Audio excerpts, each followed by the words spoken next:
What's up, everyone? Jason Gilbo here at JGilbo11, taking a look at FanDuel quarterbacks for Week 15.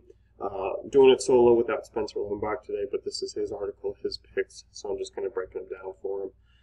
This is always only Sunday, the main slate, so no Monday, no Saturday, no Thursday games. Looking up this week, there is some weather concerns to kind of really be had. Obviously, we're looking at a lot of cold weather games. Be sure to follow NFL DFS Weather on Twitter. We'll be retweeting stuff all week. So we generally head towards the better kind of indoor games, warmer weather games for quarterbacks, and that's what we'll be doing here. Especially with these first two, Derek Carr, Phillip Rivers, both going up against each other at a similar price. Carr coming off a bad game against Kansas City, but you expect him to bounce back here. Great matchup against the Chargers defense that really, outside of Casey Hayward, isn't really particularly that scary. 25th ranked pass rank, per Football Outsiders. Casey Hayward going to be matched up with Amari Cooper. Michael Crabtree drawing a good draw there. So you look at Carr, he's been relatively consistent. It's a relatively nice price tag, good cafe value for him. Projection relatively safe. So Carr looking like a good spot here for cash games and GPPs. He allows you to fit in those running backs that you need. The same goes for Phillip Rivers. I think Phillip Rivers obviously comes into a secondary option just because Melvin Gordon went out.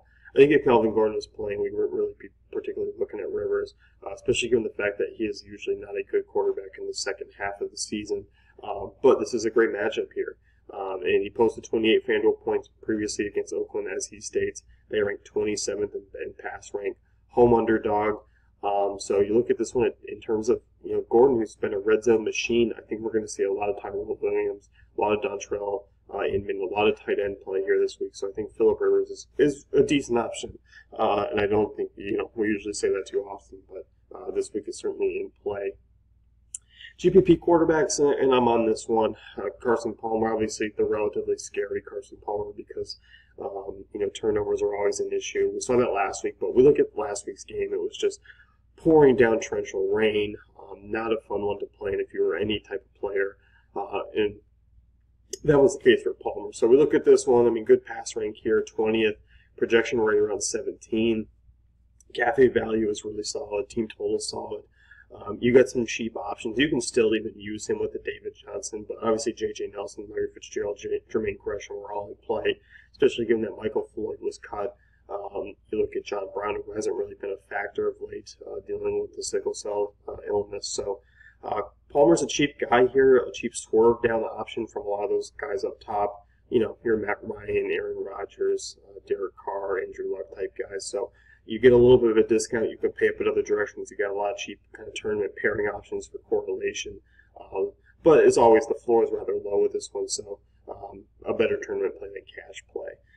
Tyrod Taylor, 7,600, same price, taking on the Browns. This one's another one where, a lot of us are going to be looking to use McCoy, but we're also looking at Taylor, who's in a pretty good spot with Sammy Watkins back, and basically a decent team total at home to really fire away with.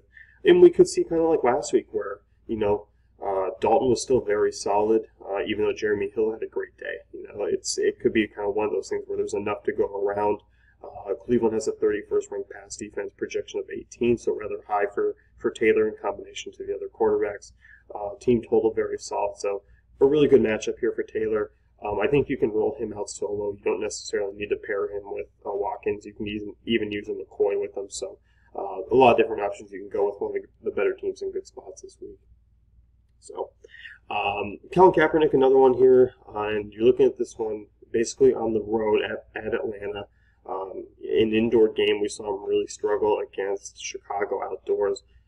He didn't particularly need to go off in the Jets game. It was a ground and pound game on both sides, just kind of a boring one where you were only really looking at the running backs. But you're expecting basically, given the fact that Atlanta has a team total over 30, 49ers just 18, a bad pass defense. Obviously Jared Goff and company made them look good last week, but this is not a good defense. A lot of injuries. Desmond Trufant out as a big big relief for opposing teams.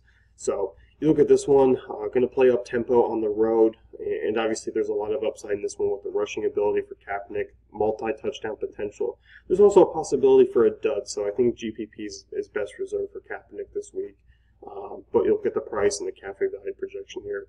I think the ceiling's rather high for Cap here, and I like him as well. So a good GPP option.